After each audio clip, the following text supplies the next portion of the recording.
ግንባታ ላይ አበክሮ ይሰራል።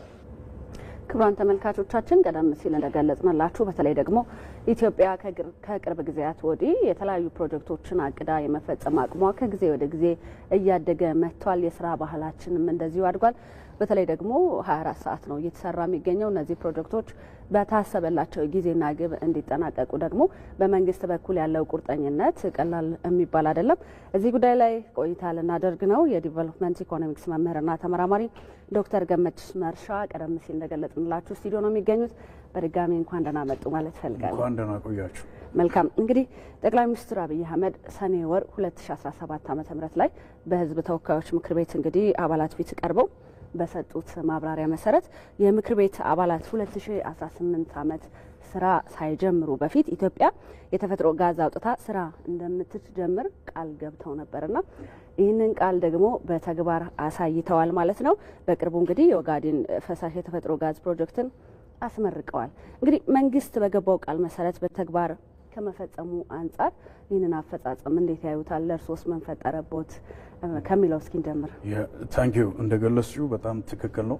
ያው ክቡር ጠቅላይ ሚኒስትራችን አንዱ የሚታወቁበት ማቀድ መናገርና ማድረግ ነው።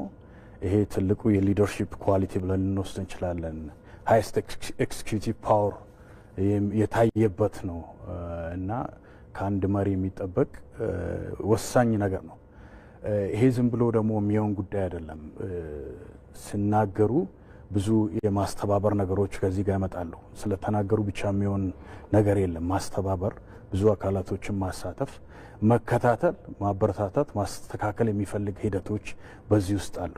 እንደምንታወቀው በሀገራችን ታሪክ አንድ እንደ ፋሽን ሆኖ የነበረው ይሄ መሰረተ ድንጋይን በየቦታው ይመጣል አባዜ ይዞን ነበር። ያው ህዝቡንም ለማስደሰት ሊሆን ይችላል፣ ለተለያየ ሞቲቭ ሊሆን ይችላል። ግን ያልተፈጸሙበት ሁኔታዎች ነበሩ። ደግሞ ተጀምሮ ያላለቁ ብዙ ፕሮጀክቶች ሀገሪቱን ሀብት ለክሳራ ያዳረጉ እንግዲህ ፕሮጀክት ተጀምሮ ካላለቀ ክሳራው ብዙ ነው። መልሶ ለመገንባትም ብዙ ዋጋ ይፈልጋል እና ያን ታሪክ የቀየረበት አዲስ ምዕራፍ ውስጥ የገባንበት ሂደት ነው ያለው። ስለዚህ ይሄ በራሱ ደግሞ የሚፈጥረው ብዙ ነገር አለ። ጀምሮ የመጨረስ የተጀመረውን መጨረስ ሳይኮሎጂካሊ ሜንታሊ የሚፈጥረው ብዙ ነገር አለ። ያላለቀ ነገር ሸክም ነው። አእምሮ ላይ ሸክም ነው፣ ሀገር ላይ ሸክም ነው፣ ክሳራ ነው። መጨረስ በራሱ የሚፈጥረው መነሳሳት አለ፣ ወኔ አለ። ለቀጣይ ስራዎች በጣም አበረታች ሆኖ ይገኛል ማለት ነው። ከህዝብን ዘንድ መሪዎች ተቀባይነት እንዲያገኙ ያደርጋቸዋል። መንግስት የተናገረውን የሚፈጽም ከሆነ ታማኝነት ያገኛል፣ ህዝብ ያምናል ማለት ነው።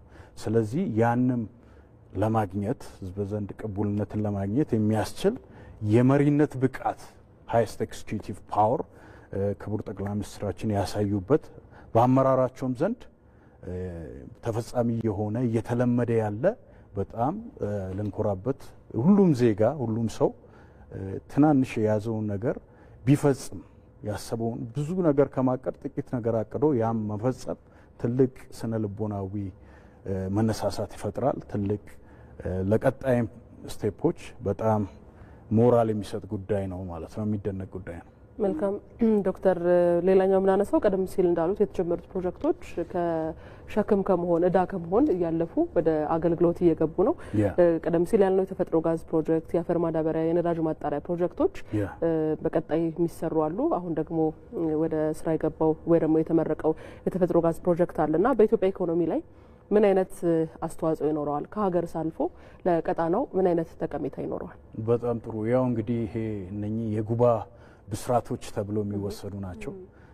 በአዲስ ዓመት ለሀገራችን ትልቅ የምስራች ትልቅ ብስራት ብዙ ጊዜ የተነገረ ግን ሳይፈጸም የቆየ ግን ይሁን ሆኖ የመጣ አንዳንዶቹ መቀበል እስከሚቸግራቸው ድረስ የታየበት ነውና እነኚህ ብስራቶች እንግዲህ የተፈጥሮ ጋዝ በኦጋዴን 111 ሚሊዮን ሊትር በአመት የሚያመርት ተመርቆ ስራ ጀምሯል።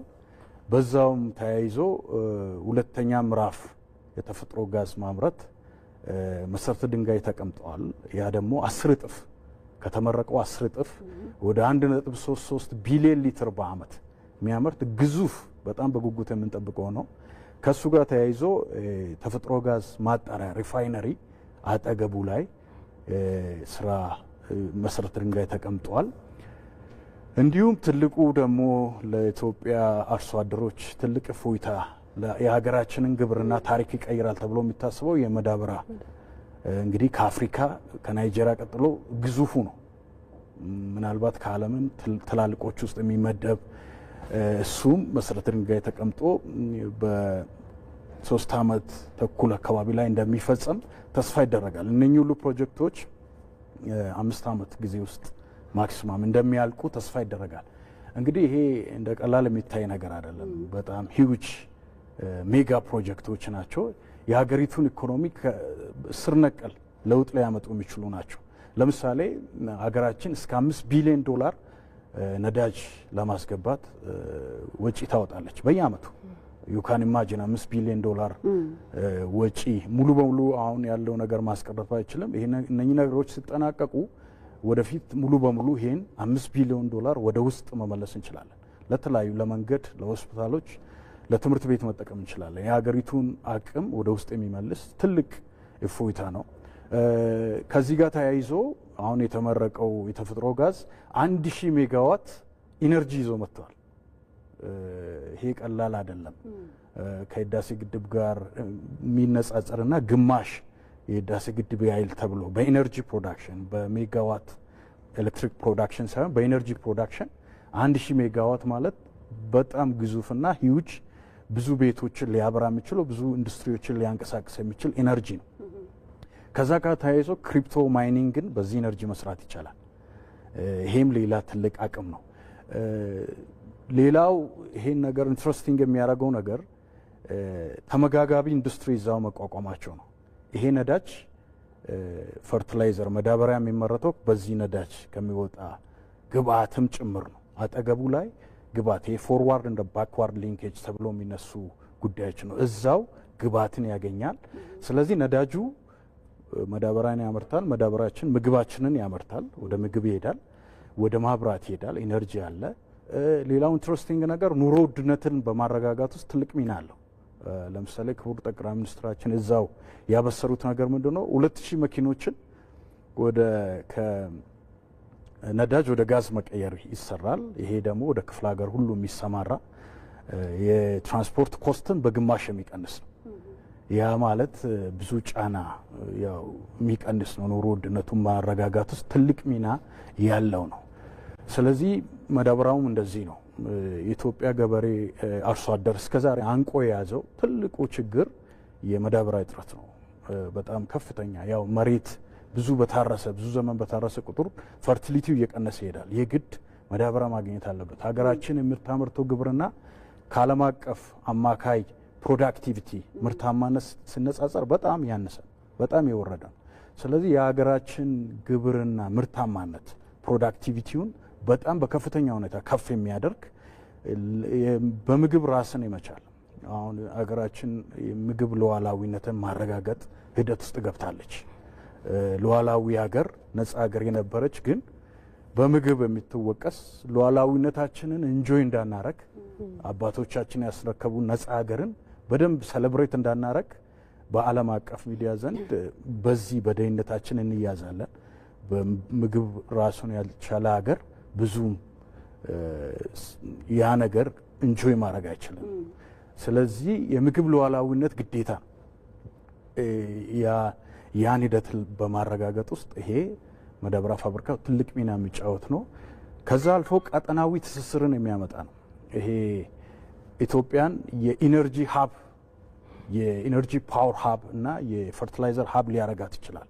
ስለዚህ ወደ ጎረቤት ሀገራቶች ኤክስፖርት የሚደረግ አካባቢውን የሚያስተሳስር ሌሎች አፍሪካ ሀገራቶች ከዚህ ተጠቃሚ የሚሆኑበት ግዙፍ ፕሮጀክት ናቸውና በጣም ከፍተኛ ስር ነቀል የስትራክቸራል ቼንጅ ብለን ልንወስድ እንችላለን። የሀገሪቱን ኢኮኖሚ ትልቅ አለት ላይ የሚመሰርት እንዳይነቃነቅ የሚያደርግ ባክቦን ብለን ልንወስድ እንችላለን ማለት ነው። ኢትዮጵያ እንግዲህ አስባ በምትተገብራቸው ፕሮጀክቶች ውስጥ በተለይ ቀጠናውን ታሳቢ ያደረገ ስራዎችን ነው የምትሰራውና አንድ ሀገር በዙሪያ ውስጥ ያሉ ጎረቤት ሀገራት ካላደጉ ወይም ሰላም ከሌላቸው ተመልሶ ያው ነው ይላሉ ጠቅላይ ሚኒስትሩም ሲያነሱና እንግዲህ ታላላቅ ፕሮጀክቶችን ማንሳት እንችላለን። የኢትዮጵያ ህዳሴ ግድብም አንዱ ማሳያ ነው ብዬ አስባለሁኝና በታሰበለት ጊዜና ልክ ነው ያለቀውና ለሀገሪቱ ደግሞ እንደምትችል የይቻላል መንፈስንም ያሳየ ነው ፕሮጀክቶቹና እንደው እነዚህ ተግባራት እንደ ሀገር የይቻላል መንፈስን ከማዳበር አንጻር ምን ፋይዳ አላቸው ይላሉ? በተለይ ደግሞ እንደዚህ አይነት ፕሮጀክቶች ተሰርተው በአጭር ጊዜ ውስጥ ሲጠናቀቁ የስራ ባህላችን የነበረው በጣም ተቀይሯል። 724 በሚል እቅድ ውስጥ ተገብቶ 24 ሰዓት ሙሉ ለታሰበለት ጊዜና ግብ እንዲደርስ እየተሰራ ነው የሚገኘውና ከዚህ ትውልድ ውስጥ ምን ይማራል ብለው ያስባሉ? መላው ኢትዮጵያንስ በመተባበር እንደዚህ አይነት ትልልቅ ፕሮጀክቶችን ነው እያደረጉ ነው የሚገኙትና ይሄ ነገር ተጠናክሮ ከቀጠለ ነገ ምናስባት አይነት ኢትዮጵያን እናያለን ብዬ አስባለሁና እስኪ ያለውን በተለይ ትውልዱ የስራ ባህልን እንዲማርበት ህብረተሰቡ ደግሞ በመተባበር ይቻላል መንፈስን እያዳበረ ነው የሚገኘውና ከዚህ አንጻር እስኪ ትንሽ ነገር ይበሉ። በጣም ጥሩ። እንግዲህ የኢትዮጵያ ታላቁ ህዳሴ ግድብ ታሪካዊ ነው። ትልቁ ይቻላል መንፈስ ሀገራችን የተጎናጸፈችበት ነው። ይሄ የሆነው ዝም ብሎ አይደለም። ይሄ ፕሮጀክት የተጠናቀቀው ኦልሞስት ሀገራችን በእሳት ውስጥ እንደማለፍ ነው። ልክ ወርቅ በእሳት ውስጥ አልፎ ነው ጥራቱም ውበቱም የሚወጣው። ለምን ከፍተኛ ዘመቻ የተደረገበት ነው። ያው አባይና ቀይ ባህር ሁለቱ የህልውና ጉዳይ ለሀገራችን ሀገራችንም ፈተና የሚያጋጥማት በእነዚህ ሀብቶቿ ምክንያት ነው። የውስጥና የውጭ ሀብቶች ምክንያት ነው እና ህዳሴ ግድብ እንግዲህ መሰረተ ድንጋይ ሲጣል በ5 ዓመት ያልቃል ተብሎ የታሰበ ግድብ ነው።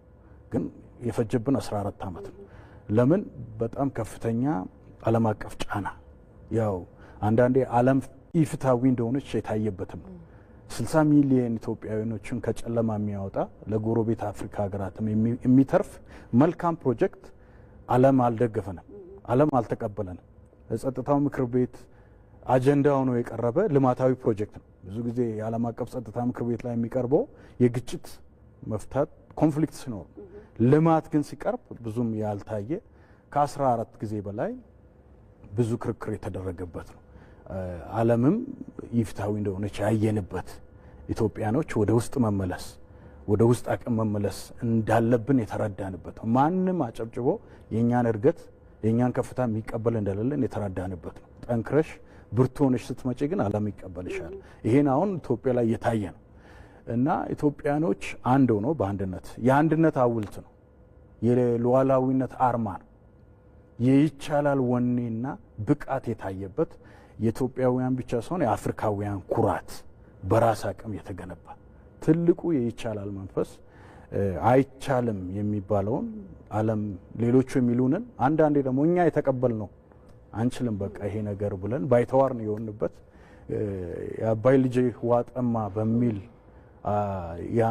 አባባል ተቀብለን እስከ መኖር የደረስንበት ነገር የተቀየረበት የፈርዖኖች አትችሉምና ሴራዎች ሁሉ የተቀበሩበት ኢትዮጵያኖች ብዙ የተማሩበት ያዩበት በአንድነት ከቆም በትብብር ከቆም 24 ሰዓት ከሰራን የማናሳካው ነገር እንደሌለ ብዙ በጦርነት ውስጥ ሌላው ዓለም አቀፍ ጫና እንዳለ ሆኖ ኮንፍሊክት ሀገራችን በተለያየ ጊዜ በተለያየ ኮንፍሊክት ውስጥ ያለፈችው ከለውጡ በኋላ ራሱ ከባባድ ኮንፍሊክቶችን አሳልፈናል።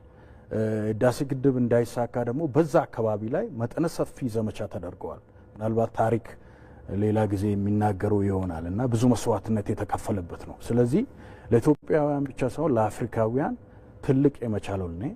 ክቡር ጠቅላይ ሚኒስትራችን እንደሚሉት ደግሞ ወደ ውስጥ እንድንመለከት የውስጥ አቅም የውስጥ ብቃትን መጠቀም ያለንን ነገር ማወቅና መጠቀም ያለንበት ጊዜ ላይ መድረሳችን እና ከዚህ በኋላ ማናሳካው አንድ ከሆን ከተባበርን ማናሳካው ግዙፍ ፕሮጀክት እንደሌለን የተረጋገጠበት ከዚህ ቀጥሎ ደግሞ ነዳጁ መምጣት ትልቅ ደግሞ ጉልበት የሚሆን አገራችን ወደ ተጨባጭ ድሎች እየገባች ወደ ተጨባጭ ለውጦች እየገባች ከወሬ ከህልም ከሀሳብ ያለፈ የሚጨበጥ የሚዳሰስ ነገር እየመጣ እንደሆነ ብዙ ተስፋ የሚፈጥር ህዝብን የሚያነሳሳ በጣም በአዲስ ዓመት እንግዲህ በጣም የእውነትም የምስራች ብስራቶችን ያየንበት ሁሉም ኢትዮጵያዊ የተነሳሳበት ይመስለኛል እና ይሄ ተጠናክሮ መቀጠል አለበት ብዬ አስባለሁ። እንደ መጨረሻ አጽንኦት እንዲሰጡት ዶክተር ገመችስ የመደመር ሳቤ የሆኑትን መፍጠንና መዝለል የሚባሉትን መርሆች በማሳደግ መላው ኢትዮጵያውያን ለትልልቅ ፕሮጀክቶች ተሳታፊ እንዲሆኑ ምን ሊደረግ ይገባል? እንግዲህ ጥሩ ጥያቄ ነው። ይሄን ነገር መረዳት አለብን። መጀመሪያ ምን ማለት ነው መፍጠን፣ መዝለል እና መፍጠር? ክቡር ጠቅላይ ሚኒስትራችን ኤቢሲ ብሎ ነው የሚያስቀምጡት። አክሰለሬሽን ነው መፍጠን፣ ቢግ ጃምፕ ነው ትልቅ ዝላይ፣ ሲ ክሬቲቪቲ ነው ፈጠራ ነው። ከዓለም ወደ ኋላ ቀርተናል በብዙ በአንድም በሌላ። ስለዚህ አሁን ዓለም ወደ ደረሰችበት ደረጃ ለመድረስ አገራችን የራሷን ቁመና ይዛ በዓለም ኢኮኖሚ በዓለም ፖለቲካ ውስጥ በጂኦፖለቲክስ ውስጥ ጂኦ ኢኮኖሚ ውስጥ የራሷን ቁመና ብቃት ይዛ እንድትቆም የግድ መፍጠን አለብን ነው። ብዙ ዘግይተናል፣ ብዙ ቀርተናል፣ መፍጠን አለብን። አንደኛ ለምሳሌ ክቡር ጠቅላይ ሚኒስትራችን ያነሱት አንድ ኢንትረስቲንግ ነገር አለ። የነዳጅ ጉዳይ ብናነሳ ከ105 ዓመት በፊት ነው ኢትዮጵያ ውስጥ ነዳጅ አለ የሚል ጥናት የተካሄደው። አሜሪካኖች ያካሄዱት ጥናት አለ። 50 ዓመት በፊት ነው የነዳጅ ጉድጓድ መቆፈር የጀመረው። ሌሎቹም አረብ ሀገራቶችን ብንወስድ ያኔን አካባቢ ነው የጀመሩት። ግን ተሳክቶላቸው ታሪካቸውን ቀይረዋል፣ አገራቸውን ቀይረዋል፣ ብዙ ነገር አድርገዋል። እኛ ግን ቀርተናል። ስለዚህ ስንጀምር ነበር፣ ሙከራዎች ነበሩ፣ ግን በአንድም በሌላ ቀርተናል። ስለዚህ we have to speed up፣ በጣም መፍጠን አለብን የሚል ሀሳብ ያመጣሉ። ሌላው መዝለል፣ ቢግ ጃምፕ መዝለል የምንችልበት ቦታዎች አሉ። ለምሳሌ በተግባር ያሳዩት የስንዴ ምርትን መውሰድ እንችላለን። እሱ አሁን ዝላይ ነው። የአረንጓዴ አሻራ ዝላይ ነው። ምንድነው ያለን ነገር ግን ያልተጠቀምንበት ይባክኑ የነበሩ ሀብቶችን እነዚህን ነገር ለማድረግ ከጎረቤት ሀገር ያመጣነው መሬት የለም፣ ውሃ የለም፣ የሰው ኃይል የለም።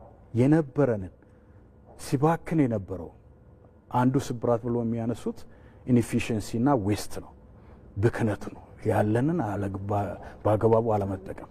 ስለዚህ እነኛውን ዝላይ ናቸው። 48 ቢሊዮን ችግኝ ማለት ትልቅ ዝላይ እንደ ሀገር እንደ ዓለም አቀፍ ሂስትሪ ነው። ይሄ ታሪክ ነው። ትልቅ ዝላይ መፍጠር እንችላለን ባለን አቅም ተጠቅመን ማለት ነው። ሌላው ፈጠራ ነው፣ ክሬቲቪቲ ነው። በተለይ ቴክኖሎጂ ጋር የተያያዘ ክሬቲቪቲ ፕሮዳክቲቪቲን ይጨምራል፣ ምርታማነትን ይጨምራል። ስለዚህ ቴክኖሎጂን በመጠቀም ይሄን ክሬት በማድረግ ሀሳብን በማመንጨት እነኚህን ነገሮች ብናያይስ በጣም ብዙ ለውጦችን ማምጣት እንችላለን። ስለዚህ ይሄን መረዳት ነው ዋናው የመጀመሪያው ጉዳይ። ይሄን ተረድተን ሰው ሁሉ ተረድቶ ያለውን አቅም በማየት መፍጠን በሚችልበት ቦታ እየፈጠነ መዝለል በሚቻልበት ቦታ ላይ እየዘለሉ ፈጠራን ክሬቲቪቲን እየጨመር ብንሄድ ብዙ ስኬት ማምጣት እንችላለን። ለዚህ ደግሞ ሰው ሁሉ አዌርነስ ያስፈልጋል። ትልቁ ነገር ያለንን ማወቅ። ብዙ ዘመን አሁን ኢትዮጵያኖች ከአገራችን ውጪ አይኖቻችን ወደ ሌሎች የመማተር የመሄድ ነገር ተስፋ የመቁረጥ በሀገራችን ባሉን አንዳንድ የማይመቹ ኮንፍሊክቶች ሊሆን ይችላል፣ መልካም አስተዳደር ከማጣት ሊሆን ይችላል። የመሄድ ልባችን ሄደዋል ብዬ አስባለሁ ለብዙ ዘመናት። አሁን ግን ይሄ ነገር እየተቀለበሰ ያለ ይመስላል። ወደ ውስጥ ማየት፣ ወደ ሀገር ማየት፣ ወደ ብቃታችን ማየት፣ ወደ ሀብታችን ማየት፣ ችግሮቻችንን መፍታት እንደምንችል በንግግር በውይይት ማመን። እነዚህ ነገሮች ሁሉ ተባብሮ ሰው ሁሉ ይሄን ቢያደርግ ይሄን ደግሞ ቢያቅ አውቆ በማሳወቅ የጋራ ህልምና ራዕይን በመያዝ ብንይዝ እንደ ሀገር አቀፍ ደረጃ ልዩነቶች ጥቃቅን ልዩነቶች ሊኖሩን ይችላሉ።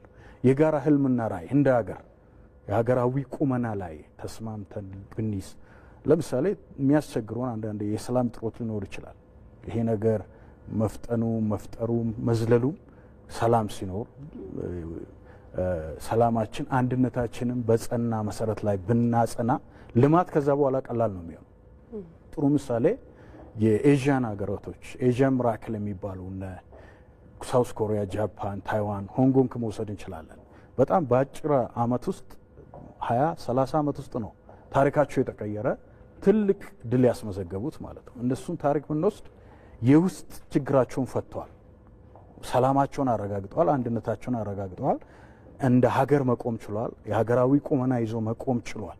ለዛ ልማታቸው የፈጠነው ለዛ የሚባክን በጦርነት የሚባክን ሀብት ንብረት የላቸው፣ የሚባክን ጊዜ የላቸው፣ በንትርክ የሚባክን ጊዜ የላቸው። ተባብሮ ቆሙ ነው። ጃፓኖች ያ ሁሉ ጥቃት ከደረሰባቸው በኋላ ከሁለተኛ ዓለም ጦርነት በኋላ ተባብሮ ቆሙ ሰርቶ ሀገራቸውን ካልለወጡ ሌላ የባሰ እንደሚመጣባቸው አውቆ ነው ሀገራዊ ቁመና ይዞ በአንድነት ሀገራቸውን መለወጥ የቻሉት ማለት ነው። ስለዚህ እኛ ወደዚህ መምጣት ይችላል። እጣ ፋንታችን በጋራ የኢትዮጵያኖች እድል ፋንታ በጋራ ምንም ተለያይተን እየተነካከስ የምናመጣው ነገር አዞሪቱ ነው። እዛ የደህንነቱ፣ የችግሩ፣ የኮንፍሊክቱ፣ የሰላም ማጣቱ እዛ ነው። ስለዚህ እጣ ፋንታችን በጋራ መሆኑን አውቀን የጋራ የበለጸገች የጠነከረች ሀገር አሁን ደግሞ ኢንትረስቲንግሊ ጂኦፖለቲካው ቀጠናዊ ላይ ተጽዕኖ የምትፈጥር ሀገር ከራሱ አልፋ ጎረቤት ሀገራቶችን ወንድምይቶችን የምጠቅም ኤርትራ፣ ጅቡቲ፣ ሶማሊያ እኛን ነው የሚጠብቁት። ኢትዮጵያ ከበለጸገች ከጠነከረች ቀጠናዊ ትስስር መፍጠር እንችላለን። ህዳሴ ግድቡ አሁን ኤሌክትሪክ እኮ ለኬንያ፣ ለታንዛኒያ፣ ለጅቡቲ፣ ሱዳን እየሰጠን የኢትዮጵያ መበልጸግና ማደግ ለነዚህ ጎረቤት ወንድምና እህቶች በረከት ነው፣ ኃይል ነው፣ ብቃት ነው። እነሱም ይሄን ወደ መገንዘብ መምጣት አለባቸው፣ ወደ መቀበል መምጣት አለባቸው። ኢትዮጵያ የምትጠይቀውን ነገር የባህር በር ማግኘትን ጥያቄ የኢትዮጵያን ብልጽግና የሚያመጣ ነው። ይሄ የኢትዮጵያ ብልጽግና ደግሞ የእነሱን ብልጽግና የሚያረጋግጥ ነው። ሀገራችን ደግሞ የያዘችው ፖሊሲ ቅድሚያ ለጎረቤት የሚል ባዘው ይሄ በጥቂት ሌሎች ሀገራቶች መኖሩን ሜቢ ጥቂት ሀገራቶች እንደዛ ቢይዙ ቅድሚያ ለጎረቤት የሚል ድንቅ ፖሊሲ ነው ሀገራችን የያዘችው። ስለዚህ ይሄን አውቆ ቢተባበሩ ጎረቤት ሀገራቶች ቢተባበሩ ኢትዮጵያ በሚጠይቀው የባህር በር አክሰስ በሚጠይቀው በሰላማዊ መንገድ በሚጠይቀው ቢተባበሩ ኢትዮጵያኖች ብቻ ሳይሆን አሁን ትብብር የምንጠይቀው ከጎረቤት ኢት ወንድሞቻችንም ትብብር እንጠይቃለን። ስለዚህ አይ ቲንክ ኢትዮጵያኖቹ የሀገራችን ወደ አዲስ ምዕራፍ ክቡር ፕሬዝዳንታችንም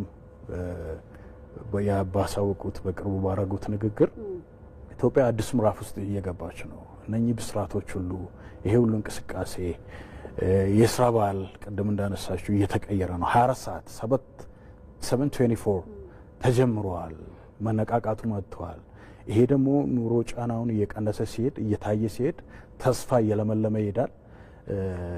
ሁሉም ወደ ውስጥ ወደ ሀገሩ ማየቱ ይመጣል።